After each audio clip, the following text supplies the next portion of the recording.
Cricket के updates के लिए क्रिक अनमोल को सब्सक्राइब जरूर करें। वर्ल्ड कप 2024 जीतने के बाद कोच राहुल द्रविड़ का छलका बेरोजगारी वाला दर्द और कोच राहुल द्रविड़ ने मांग लिया काम। क्या ये बात सच है? जी हाँ, ये बात सच है। दरअसल T20 वर्ल्ड कप 2024 में राहुल द्रविड़ कोच थे और एक कोच वाला जो इनका टेन्योर है ये आज खत्म हो गया। मतलब आज क्या, जून में ही खत्म हो जाना था।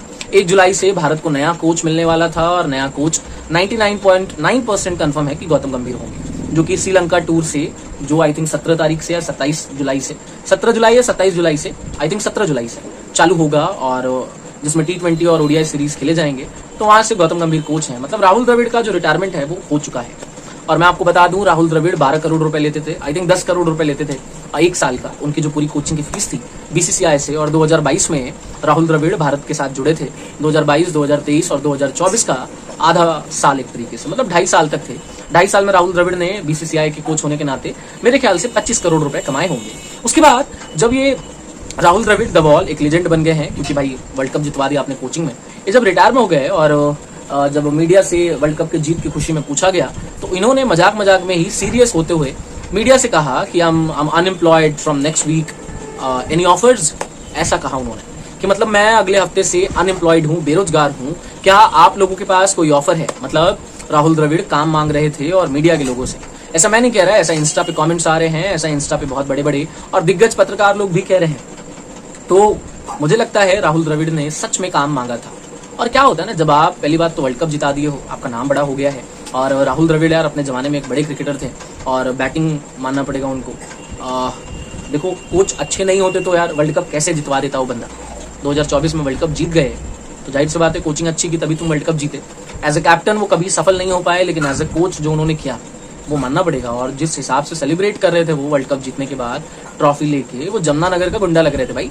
राहुल द्रविड़ बहुत सीधे साधे पर्सनालिटी है, लेकिन जैसा सेलिब्रेशन उन्होंने किया, इंस्टा पे क्लिप्स वायरल हो रही हैं, आप जाके देखो, वो बच्चों वाला सेलिब्रेशन था। मतलब बहुत खुश थे। उसके बाद वो डेफिनेटली इंसान जब पास हो जाता है तो काम करना चाहता है। तो राहुल द्रविड़ सच में काम करना चाहते थे, लेकिन जो बीसीसीआई का टेन्योर है वो खत्म हो गया है और गौतम गंभीर के साथ भारत का जो कॉन्ट्रैक्ट है वो साइन हो चुका है। सो गौतम गंभीर आपको देखने को मिलेंगे, उसमें हम लोग कुछ नहीं कर सकते। और राहुल द्रविड़ सच में काम मांगना चाहते थे, और लेकिन अब तो मुझे लगता है कि टीम इंडिया के लिए उनके पास काम नहीं है। आईपीएल में हो सके 2025 के आईपीएल में कोई टीम उनको हेड कोच के तौर पे रखे या असिस्टेंट कोच के तौर, हेड कोच के तौर पे ही रखेगी, क्योंकि यार वर्ल्ड कप जिता के आ रहे बंदा, वो लौंडा लफाड़ी तो है नहीं। तो वर्ल्ड कप जिताने वाला कोच भाई हेड कोच ही बनेगा और मुझे लगता है उनको अपनी जो सर्विसेज है वो देने का मौका मिलेगा। और रणजी ट्रॉफी और ये सारी ट्रॉफी में मुझे लगता है राहुल द्रविड़ अपनी कोचिंग कर सकते हैं और जो अपना काम करने का जो उनका इच्छा है और काम करने का मन है वो जाहिर कर सकते हैं। लोग बेरोजगारी बेरोजगारी कह रहे हैं। पहली बात तो कुछ जो लोग रूमर्स फैला रहे हैं, मैं उनको बताना चाहूँ कि भाई राहुल द्रविड़ के पास बहुत माल है, बहुत पैसा है, तो वो बेरोजगार नहीं है। उन्होंने इतना कमा लिया है कि वो सारा जीवन बैठ के खा सकते हैं।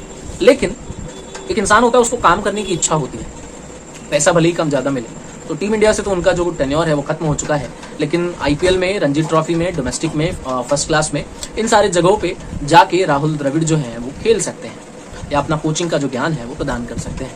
खैर, आप राहुल द्रविड़ के इस बयान के ऊपर क्या कहना चाहते हैं, मुझे अपनी राय कमेंट में जरूर लिख के बताएं। और राहुल द्रविड़ की कोचिंग आप कैसे एंजॉय करते हैं और आपको क्या लगता है, मुझे अपनी राय जरूर कमेंट में लिखें। चैनल का नाम है क्रिक अनमोल। तब तक के लिए नमस्कार।